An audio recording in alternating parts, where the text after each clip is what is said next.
दोस्तों बीजेपी के लिए इस समय संवर्ण जो है वो बिल्कुल उस तरीके से हो गया है जैसे कोई व्यक्ति मछली खाता है और कभी कभी इसके गले में कांटा फंस जाता है।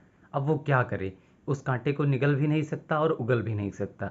दरअसल है क्या, बीजेपी के एक प्रवक्ता हैं अजय आलोक, कल वो आए और उन्होंने एक वीडियो जारी किया। उसको उन्होंने एक्स पे, जो ट्विटर पहले था, उस पे शेयर किया और उसमें कहा कि संवर्ण कौन होता है।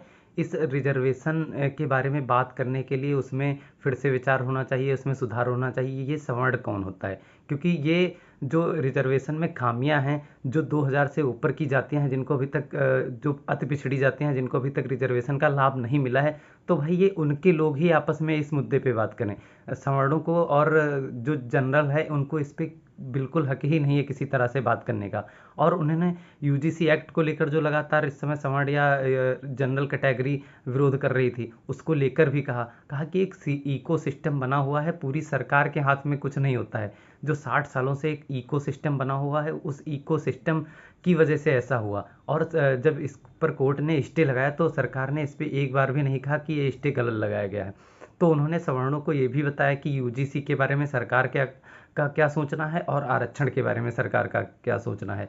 और उन्होंने इसके बाद में पूरे इस सिस्टम को, पूरा जो इस समय आरक्षण हटाओ आंदोलन चल रहा है, इसको लेकर यही बोल दिया कि कोई एक इकोसिस्टम है, उस इकोसिस्टम की वजह से ये सब चल रहा है, ताकि हिंदुओं में आपस में बंटवारा हो, जातियों में आपस में विभेद हो। और इसके बाद में कहीं ना कहीं कमज़ोर कौन होगा, बीजेपी।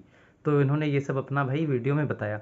उसके बाद में अब क्या हुआ, जो सवर्ण है या जनरल कैटेगरी है वो लगातार ट्विटर पे उनके उसी वीडियो को पोस्ट करके रिट्वीट लगातार कर रहे हैं बार बार। और उनसे क्या पूछ रहे हैं, कह रहे हैं ये बताइए, अगर हम नहीं पूछ सकते रिजर्वेशन के बारे में, सुधार करने के मुद्दे पे हम बात नहीं कर सकते, तो आप कौन होते हैं हलाला, तीन तलाक और मुस्लिमों में जो ये ज़्यादातर एक से अधिक शादियां होती हैं, इन सब पर लेकर आप फिर कौन होते हैं बात करने वाले। आप जनरल कैटेगरी वाले ऐसे इन पे कटाच कर रहे हैं। और उन्होंने कहा कि उसी SC ST एक्ट को आपने और ज़्यादा शक्तिशाली बनाया, किसके विरुद्ध में, जनरल कैटेगरी के विरुद्ध में। तो उस समय आप कहाँ थे, तब तो आप क्या जातियों के बीच में बहुत ज़्यादा मजबूती हिंदुओं के बीच में पैदा कर रहे थे। ये सब आपकी सरकार ने किया। तो भाई अब यही है बीजेपी के लिए, जो है सवर्ण वोटर है, जनरल वोटर है, ब्राह्मण वोटर है। अब ये इनके गले की हड्डी, वही जो गले में मछली की हड्डी का कांटा क्या फंस जाता है, वैसा हो गया है। ना इनको उगलते बन रहा है ना निगलते बन रहा है। वैसे आप इन सब मुद्दों पे क्या सोचते हैं, प्लीज़ बताइएगा जरूर कमेंट सेक्शन में। मिलते हैं किसी नेक्स्ट वीडियो में। Thank you.